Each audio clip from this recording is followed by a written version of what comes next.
Welcome everyone to Sweat Daily with me, Kayla Itsines, and on Tuesday we bring you exclusive interviews with global stars and familiar faces, uncovering insights and sometimes unexpected revelations about their health habits.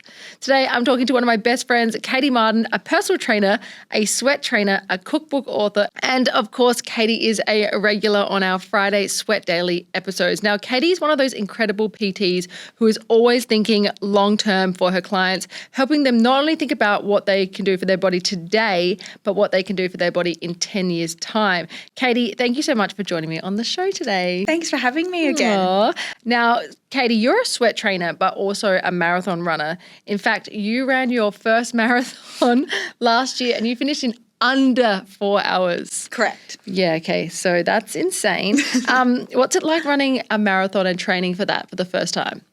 I think it was really exciting in the sense that I probably enjoyed the training part more than the run itself, because running a marathon, the reason why I decided to do it was because it was something that I had never done before, and without the training, I physically wouldn't have been able to do it. It wasn't, oh, it's a 10K, I can maybe just suck up the pain and go a bit more slowly and you'll be fine. A marathon's 42.2 kilometres. It's a long way. Long way. It's a long way. So challenging myself to do something that I physically knew at the time when I signed up to do it I could not do was a bit daunting, but then committing to my training, having a very clear goal in mind and knowing that every session I had to show up and do, because the other side of that was you may not finish this. Yeah, which is totally fine for some people. Like, you know, if you don't finish it, whatever. But for me, I was like, I want to finish this. And so training in each Saturday were like my long run days, and I would have to, each Saturday I'd run a little bit further. And so each Saturday I was so proud of myself because I was like, oh my God, I've just run 17K. Oh my God, I've just done a half marathon this morning. 17K. And then I got to the point where I was like running 28Ks each Saturday morning. And That's insane. Loved it because my body got to the point where it was fit enough to do it, and you just get into this full flow state.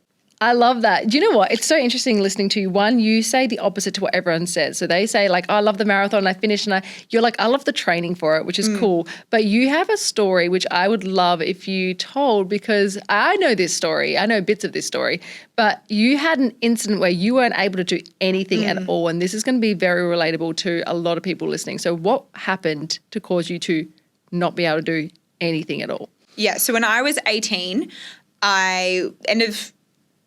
when I was 18, almost 19, I was on a horse that I shouldn't have been on, and I really wanted to ride it. I was at a friend's farm and I was just adamant about riding this horse, and it was an X-race horse, and I got on the back of it.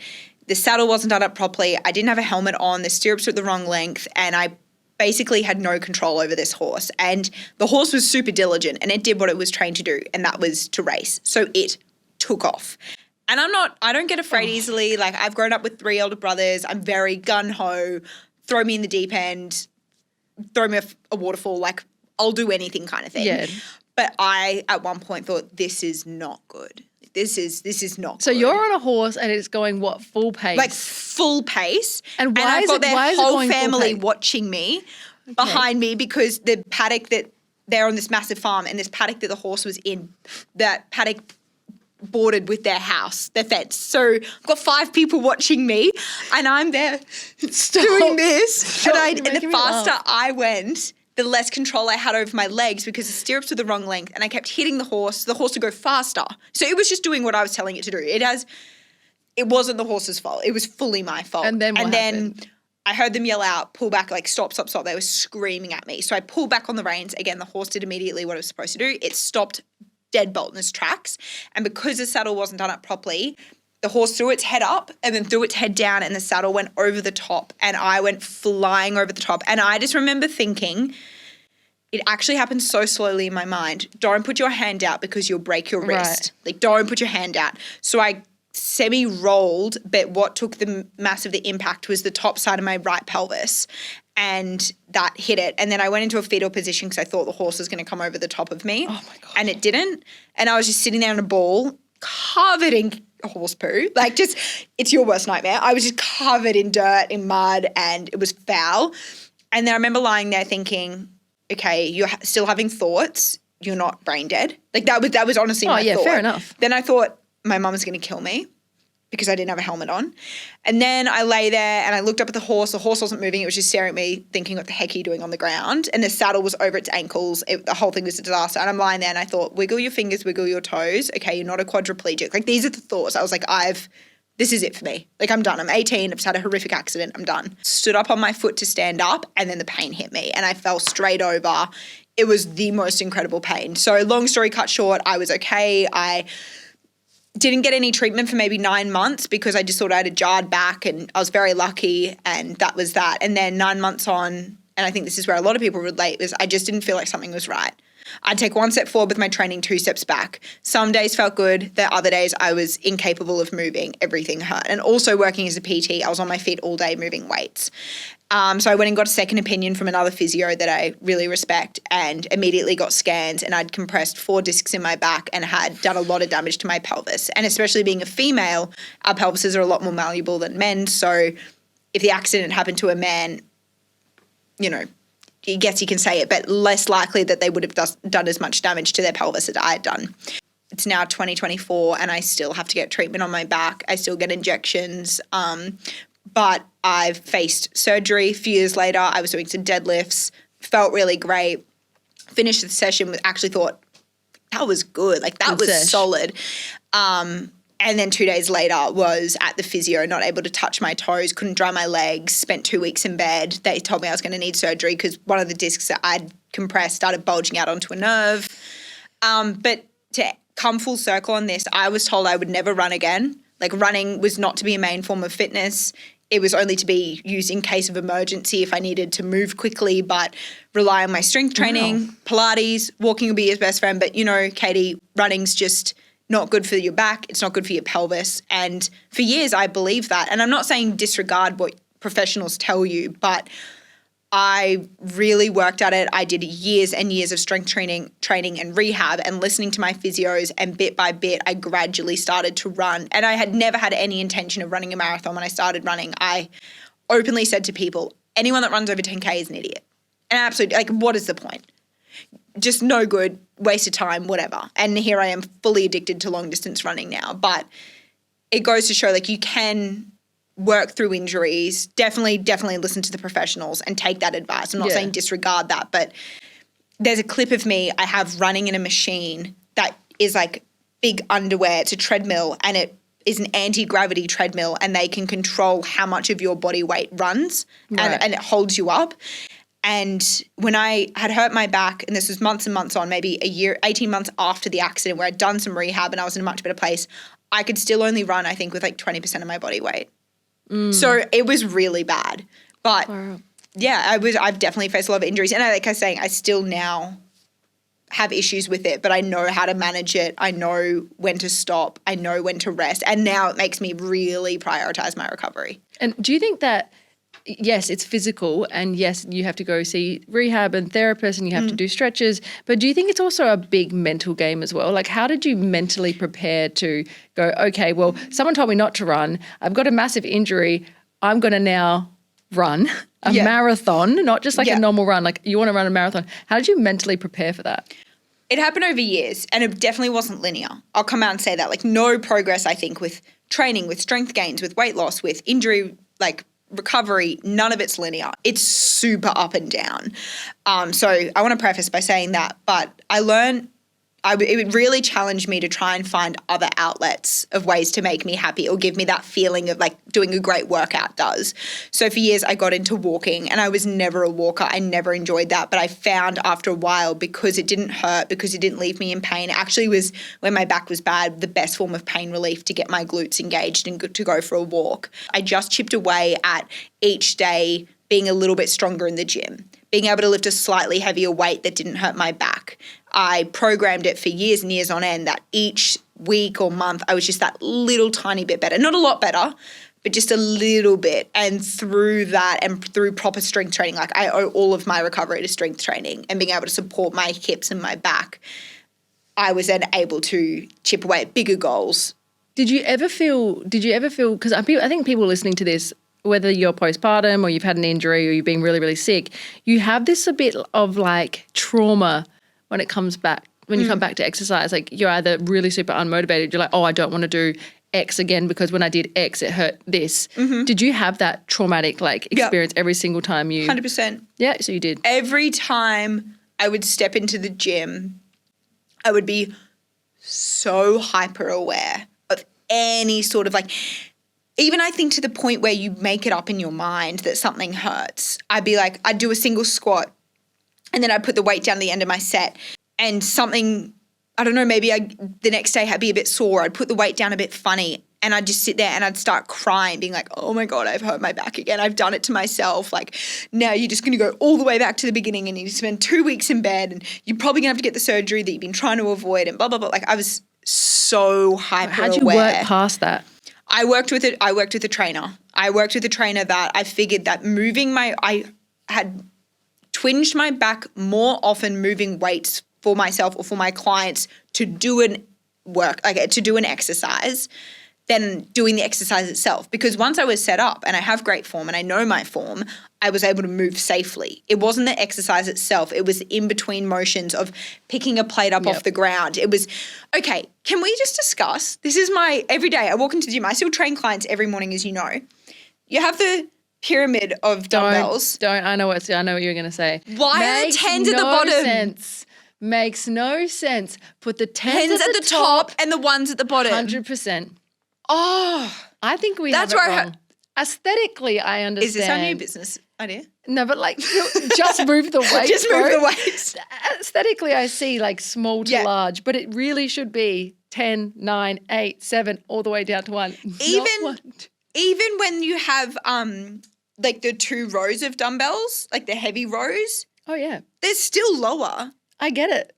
Anyway, Incorrect. so that is where I've hurt my back, or when I say hurt, I've twinged it, or maybe set myself back a week or so, or just kind of pulled something in with my back. I mean, you had the same thing. Absolutely, I did. I thought I wrecked my back, and it's just because I moved weights wrong and I twinged my hip flexor. Yeah. So I found that getting a trainer that was going to overlook my form, because for so long, if you do an exercise a certain way without a mirror, or even with a mirror, sometimes you feel like that's how it should be done.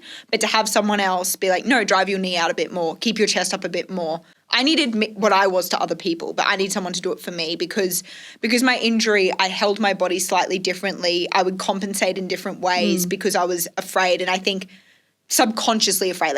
Consciously, I was like, no, I've had the clearance. I'm good to go. I imagine how it kind of feels like postpartum, but then subconsciously your body's freaking out. Correct. And I also then at that point didn't enjoy going to the gym because I was scared that it was going to hurt me. So I worked with a trainer to not only watch my form, but to move the weights around for me. Yep. And I've also learnt to say to my clients some days, 9 times out of 10 I'm fine, but some days I'm just not fine. And I say to them, hey guys, I can't touch the weights today. Yeah. And they couldn't care less. Oh yeah. They don't even think about it twice. Cool. I love that. So it's a nice journey because people listening to this will see you and they're like, Katie's so fit and she goes to the gym. She does all these different type of training from Pilates to strength to marathon running, and to know that you have, when you're 18 years old, so young, to have had that massive injury, to then mentally be traumatized from it and still come back and do strength training and still come back and do Pilates and still come back and do your running training, all of that combined, it really shows that if you really put your mind to it, as much trauma as you have, you can literally do anything, which I love. Well done. So the next thing I want to chat to you about is, and this was a thing that it's different if we're not friends, but as one of my best friends, I rang you and I had a massive go at you about this because and for the people listening, today we're talking about birth control. Oh. And it's a big controversial topic between Katie and I because Katie is going to do a public apology to me because I was considering birth control, and I was told that I needed birth control because I kept having reoccurring cysts burst. And the doctor said, if you would like your cysts to get under control, because I have endometriosis and all these other issues, you need to go on some sort of birth control. And the first thing she said was, have you considered the Marina? And then I rang you because I knew, I was like, Katie's on the Marina, I'll ring Katie. And Katie gave the Marina a 10 out of 10, glowing review. I should be their spokesperson. I should have. She should have been the spokesperson for the Marina. But I would love if you could just share your first impressions of the Marina and why you gave it such a glowing review, and then what happened after. Sure. So I tried the pill when I was 17 for 3 months. Wasn't for me. I thought those forms of contraception were not for me. I thought, yep, the pill's not it. And then I was chatting to my GP a few years later and she said there's this more new form called a Kayla. So similar to a Marina but smaller, different kind of levels of hormones. And I was a bit not sure. And then I did do it. And at the time I had horrifically heavy periods. Like I had very, very low iron as a result of that. I just felt so unwell. My immune system was shot all the time. So I just thought, okay, you know what? I'm going to give this a go, more so I could try and control my iron levels. And I got it in and immediately, and it's different for everybody, but for me, it stopped me from getting my period. And I felt amazing because my iron levels went up. For about 7 years, I was borderline anemic. So I never knew what it felt like to wake up and not feel like you wanted to vomit from how tired you were every morning. Wow. And I was waking up and not get sick. I used to get sick all the time. I never get sick anymore. This is amazing. Like, this is so good. And I remember that phone call with you when you called me and asked me, and I said, Kayla, in the best way possible, I feel like a dude. Yeah, like I don't have these high highs. I don't have these low lows. I can shoot whenever we need to, film whenever we need to because I don't get bloated. I don't get any PMS. I don't get cravings. My marathon training has been so good because I can just show up each day and nothing's changing it. Like I don't feel some days I'm a bit lethargic or some days I'm full of energy. I just feel consistent was how I'd probably describe it. And I was like, sold. Kayla's like, give me it. Put it in me. And I was like, Katie said it was this good. And it literally sold me on. You said, I feel like what it would feel like to be a guy every single day. And I was like, sold. Sold. Because all the men in my life seem to have endless energy and I was there with a headache, low iron, burst cyst. I was like, I want to feel like that. Yeah. So it was good. So I had it in for about 3.5 years. I also, at the almost 3-year mark, I got a new one put in because I could feel the hormones that it was releasing wearing off. So I was chatting to my doctor. He agreed, great idea, let's get a new one put in so you continue to feel like a dude. That sounds so weird. And it sounds weird, guys, but like mood-wise, if you get it, you get it. Mood-wise, anyway, so I loved it. When I was telling you, honestly, it was the best thing I could have done for myself and my health. And I still stand by the fact it helped me get my iron levels back up and get on top of that. And then about the 3.5 year mark, I just got it in my head. I think I was saying this to someone earlier. I watched a TikTok girl talk about how all these weird symptoms she was having about anxiety, libido, mood swings, all these things. And I was like, And I just got it in my head. And you knowing me, if I get something in my head, I have to action it. I have to at least try. And I was chatting to my doctor and I said, I really want to get this out. Like I've got it in my head. I've got a gut feeling it's not right for me anymore. And, if it's not that, then we can put another one back in. Like it's not the end of the world. And he just said to me, I know your personality. Let's just get it out and see how you go. I haven't had one in it's been 5 weeks. When I say after 1 week, I felt the only way I could describe it was that I got my personality back. Yeah. Last year, I've never suffered from any mental health issues. I would get stressed at times, but nothing to write home about. I always had really great coping mechanisms. And last year, I said to you the other day, I don't think there was a day that went past I didn't cry. And I had panic attacks. I had anxiety daily. When I say panic attacks, I mean a whole day in bed, not able to get out of bed. And I think that would shock a lot of people because I am a happy person and I don't portray that on my social media. It's not something I felt open to share because I didn't know why it was happening. And I would ring Katie and Katie would be in bed. And I knew if I rang her at like 2 or 3 o'clock, she would answer, but she would answer in bed. And she's like, dude, I'm just so tired all the time. So tired all the time. And it was all because of this birth control. And it suddenly just didn't work for you. And it definitely didn't work for me. So I experienced all the same things. I was happy. Other than the cysts, I was totally happy. Got the Marina in and I was literally, the only way I could explain it was I was nothing. I was nothing. Like I lost my personality. Yeah. I wasn't, as much as you don't feel the highs, as much as you don't feel the lows, you don't feel the highs. Absolutely. But why I didn't put it down to this sooner was because it was over 3.5 years, but also in those 3.5 years, I had started at Sweat. My social media presence had grown. I was in a new relationship. I had moved where I was living. I had stuff going on with my family. Like there was so many things happening that I just put it down to those. I even started seeing a psychologist last year for more coping mechanisms because I thought things from when I was 17 were still presenting themselves. And it was the last thing I thought was contributing. I remember actually thinking, thank God I'm not getting a proper hormonal cycle right now. I don't want people to come at me for that. I'm not sure if that's the right way to say it, but I thought, thank God I'm not having mood swings because that would just make all of this so much worse. But the only thing that was actually wrong was the IUD.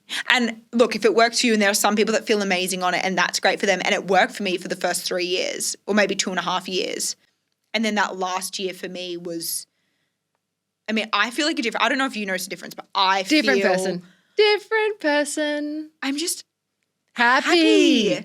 Like I'm so happy. And I wasn't sad last year, but I was nothing. Yeah, I get it. I wasn't down, but I wasn't up. I was just, I was just existing. I wasn't living. I like that. Good job. I mean, I feel like all of that is just great. And I think that we've scared off every single person from using birth control. I really want to deep dive this week into learning more about birth control and what works for certain people and why it doesn't work for certain people and what can you do and what you shouldn't be doing, I guess, and why it didn't work for me because it really didn't work for me at all from the second. I got an abusive phone call from you. I mean, abusive. I mean, Kayla was not happy. No, I said, what is this? Yeah, basically. But this is Kayla, look at me. I am sorry. I am sorry from the bottom of my heart. I am sorry. Great. We're both off it. We're both happier. Okay.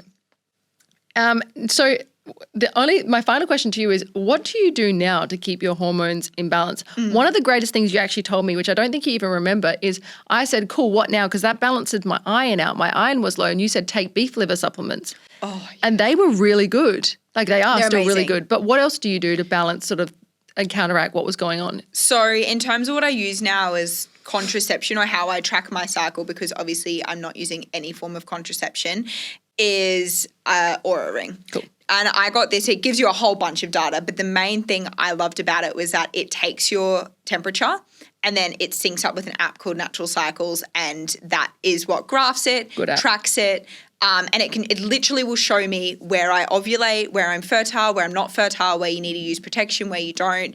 And obviously the longer you use it, the more accurate it becomes. Not only from a contraception point of view, but just from like an overall women's health point of view, to understand my body and then to approach it with like, okay, it's the week before your period. Be nice to yourself. Yeah. Like don't expect nothing from yourself, and anything above nothing is great. Like clap, great job. But then the week after my period, that's when I should do all my content planning. That's when I should train really hard because I'm feeling super creative, full of energy, amazing, super confident. I would love to sit down with the sweat team and be like, these are the dates I can shoot. That's what I do. Yeah, okay. Screenshot. Well, this is my cycles. Yeah. Don't do it when I have my period. Not showing up. Yeah, and it's funny because I've only been off my contraception for, like I said, 5 weeks now. And the week before we did the reboot boot camp, I didn't expect to get my period back straight away. And I was feeling horrific. Like I felt bloated. My boobs felt bigger. Like I felt really actually just like, not self-conscious isn't the right word, but a bit aware of how big my boobs felt. I felt like I had all this water weight. And then literally 2 days after the boot camp, I got my period. And I was like, every time. Every time. For that many years. And every time I'm like, that makes sense. That makes sense. I'm like going back and apologizing to everyone I've just like launched over that past week. I did that. I literally had this massive Suki Lala about like, and I never say anything, but I was like, right, like everyone's like, what's wrong? I was like, well, the house is messy and this and that, and I really lost it. And then I came back, I had my period, I came back and I walked back and I said, I would like to apologize to everyone for how I backed for the last 3 days. My mum, bless her. I take it out on her. She's my punching bag. Yeah, anyway, so poor Ange. Poor Ange. So that is how I'm now tracking it and approaching my health. And it's like really guiding my way that I approach my work, my training, and just my life, really. It's kind of dictating my life now in the best way possible. So if anyone's listening to this and you are on a hormonal birth control or you're considering it, I think it's really about working back with your body, your doctors, and finding out something that works for you. But for us, we have we're very clear on what we like and what we don't like. And that's because, I'm 32, you're 25. That's a good age gap to have I feel really old. That's a good age gap to have different levels of experience with it. But yeah, so just find what works for you. Do you think we're very aware though, because we're trainers? Yes. I've always said this. We've always said this. We said we know our bodies best, because if we're out 1%, because we work in the health and fitness industry, because we train, because we don't drink and don't take drugs and don't. As soon as something goes off, we're like, what was that? What was that? Do you know I've had people in my life, whether they've been boyfriends or friends or whatever, they're like, you know too much about your body. Yeah, I'm actually told I know to too much. So many people talk with I wish I knew more about my body. I wish I was more in touch. Sometimes I think, I wish I could just yeah, I wish I could. I wish I could get a bellyache and not spiral into why. Or I got this one little bit of not really a pimple, but something on my nose. And I'm trying to backtrack on what I ate that flared it up, or what makeup product someone used on me. And I wonder if they sterilized the brushes enough. That's me. That's us. That's just us. That's us. Be more like us. Don't. Katie is one of my best friends, and I think the story of how Katie and I met and how Katie became a sweat trainer is very interesting. Thank you, Will, if you're listening, and Jay. Katie, I'm going to let you explain this story. Well, I actually was the only one that wasn't there, but I will explain it. So from my perspective, my brother calls me on was it a Saturday? I don't even know. A Saturday? It was a Saturday night. Yeah, it was a Saturday night. My brother calls me and says, you would not believe who I just met. I'm thinking, I don't know, it's a Saturday night. I'm sitting at home by myself. I don't know who you've met, William. William's my brother also, one of my older brothers. And he said to me, I just met Kayla Itsines. I just met Kayla Itsines. I'm like, oh my God, what? He's like, yeah, she's at the Carlisle and I lived a street away. He was like, come down. I'm like, well, I'm not just going to come down. Anyway, so he tells me that he was on a date getting ice cream in a car park, and in this car park, it's part of a bit of a precinct, and he was getting ice cream, and then he drove a Ford Raptor ute, and Jay drove or owned or had a Ford Raptor ute, and Will was standing there, and then Jay came over and said something about how the car wasn't working, or there was something wrong with the lights, and then my brother Will started chatting to Jay, being like, oh, it's so hard, I can't get the part, and do you know someone? And the boys are just having boy chat about the car. And I'm just standing there I want to leave. I can imagine your brain, now knowing you now, you're like, oh my God, I want to leave. Shut up. I wanted my ice cream. I turned around and Jay was gone. I was like, where is Jay gone? So Jay, and now knowing Jay as well, he would have just sprinted over to this car. It's like, wow, a car. He's like, oh my God, it's a car. Anyway, and then him and Jay, my brother Will and Jay are chatting. And then Will said to me, I looked up and this girl standing next to Jay, she looked really familiar. And I don't know if I can say this. You're that No, Kayla do you know what girl. he said to me? No.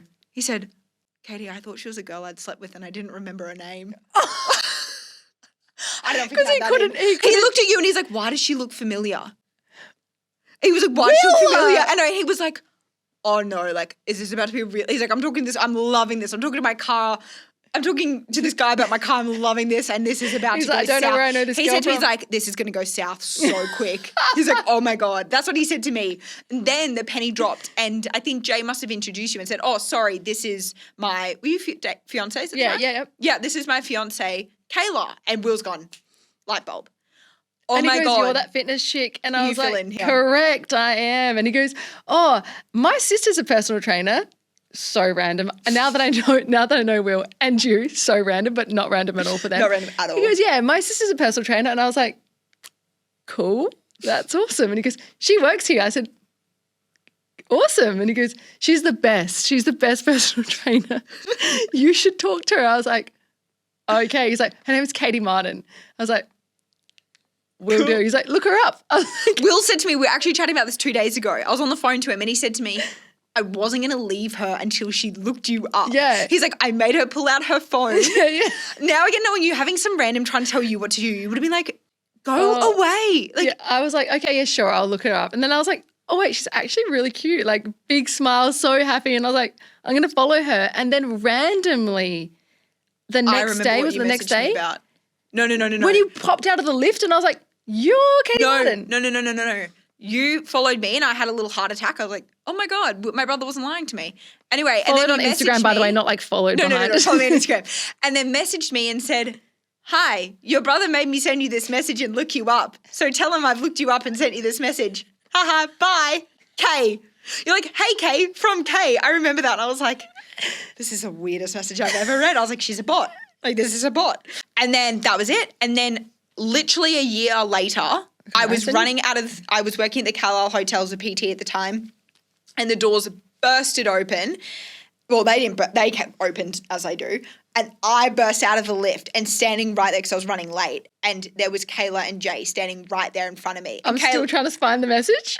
Kayla points to me and she goes, oh my God, it's you. And I was like, yes, it's me. And I was running so late for a client. I was like, I don't have time for this, but how do I tell Kayla I don't have time to talk to her right now? So I was sitting there being like, But now knowing Kayla's ADHD brain, I was probably working at the right pace for her. So, and then nothing happened. I said, hi, bye, gotta go, see ya. And then by the way, how many? Oh, don't try. Don't try. Literally Hours am of messages. still scrolling. Okay, well, best of luck. It's all thanks to Jay and Will having a bromance over cars. So we know that hormonal birth control can play havoc on your brain and your mental health, but it also plays havoc with your gut.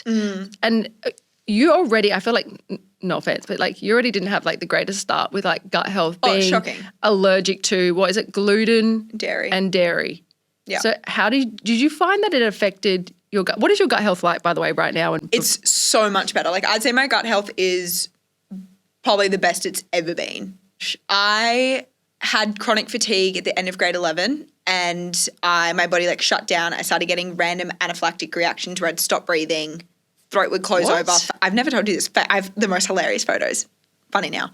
My face would puff up like full as if I'd had a peanut with a peanut allergy. Got raced to hospital multiple times, EpiPen into my leg, like random. But through having all the hits of adrenaline, and they also couldn't tell me what I was having reactions to, they just put this specialist said that I could have up to 8 Telfast a day. Whoa. Yeah. Because, and I was... A Telfast is an antihistamine. It's me. So it's dehydrating is the thing that we need to remember here. It's dehydrating. And you're only usually meant to have one for 2 days at a time and then you kind of stop. And this specialist said I could have up to 8 Telfast a day with no side effects, and that would stop me because it would always start off as an itchy throat. And why this is important is because I was petrified. My mum said to me when we walked out of the appointment, do not take those Telfast. But I was scared. Like I was walking around with the EpiPens being like, hit me at any time because I don't know what's setting me off. I did all the testings. I started taking 8 Telfast a day.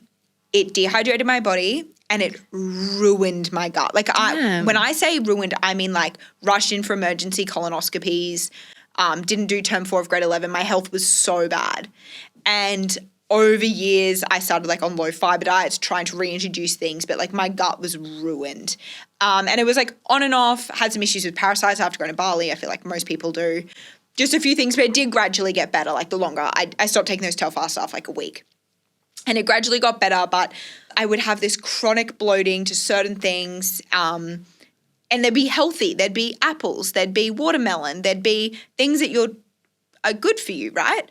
And I would eat these things and be so bloated. And when I say not like, oh, like I'm a little bit bloated, like you've seen it. Like it is, you can see my abs over the top of it. Like it's rock hard. It hurts. Yeah. I can't even try, not that you need to draw it in, but like even if I tried to hold my core in, it's not a core thing. It's like a whole gut thing. Also coupled with low iron. And that is why I ended up with low iron, because it ruined my gut health and I wasn't able to actually absorb the nutrients from my food. I kind of just like put up with it and was like, oh, well, I've got IBS. Like a lot of people have IBS. It just is what it is. I used to cry about it, didn't know what to do, felt really helpless. And then I started working with a gut health nutritionist and did a lot of gut healing and now drink and still do bone broth every day. I found that was like my golden thing. Like if I could suggest anything to everyone, bone broth. Yeah, right. It's just so healing and good. It's so good. It just tastes like a cup of minestrone soup. Yeah, beautiful. Yeah. So it's not a supplement. It's not anything that you have to go to the chemist for. It's the same thing as the Marina, like. No. Really good. Like this is. Okay, so it's actually good. Yes, it is. No, it's very good. It's widely used in a lot of cultures as like the base of things. Anyway, we can get into that on another day. But just because I have this issue doesn't mean everyone does. And they're in foods that are fructose is very prevalent in a lot of fruits and vegetables that are very good for you. So it's not like, oh, I'm just avoiding foods that aren't good for me. broccoli, it's apples, it's stone fruit, it's pretty much all the best fruits, to be real. So it's a naturally occurring sugar, and I found that if I just watch how much fructose I consume, I do feel a lot better, and that sets my gut off more than anything else. I haven't intentionally eaten dairy since I was how old was I? 16? I've had moments where I have accidentally been had it at a restaurant, but that's far and few between. And thankfully, I don't have anaphylaxis or something like that. It's a slow burn sort of thing for me that over time it does damage to my body. So if I have it by accident in a restaurant, not a big it's deal. not the end of the world. But, it's so you learn over time what works for you. And I think it's very hard, but like we've always said, it's so hard to ignore all the content that we're surrounded by, and I'm eating this and I'm eating that and don't eat this and don't eat that. It's like, but what works for you? What works for my body, yeah, correct. But yeah, to answer your question about the contraception and how that's influenced my gut health, it allowed me to be at a place where I wasn't getting my period and I could get my iron levels up to a point where then I could self-manage it. And then through also the process of healing my gut, having bone broth, beef liver supplements, I was able to get my gut back to a place where it was able to absorb the nutrients from the food I was eating. So at the beginning, the IUD was incredible for that. But now coming off it, I think it's better again. Yeah. It's all learnings. Yes. All right, Katie, I'm going to finish this episode with a couple of rapid fire questions. So 3, 2, 1. How do you celebrate your small wins? With my family. What is the biggest health and fitness myth that you have ever fallen for? Cardio over strength. What's one health tool you can't live without? My bone broth. What is your why for exercising? To give back to my body every single day. I think I've got 2 arms, 2 legs. I need to look after it and say thank you by moving it. If you could delete one food from existence, what would it be? Artificial sweeteners. Katie, thank you so much for sharing your time, but also your thoughts and knowledge, because I learned a lot about you today, even though you're one of my best friends. Thank you for having me. I'm glad I got to share it with you. And thank you for joining us at Sweat Daily. We hope you're leaving this episode a step closer to being the happiest, healthiest, and most confident version of yourself.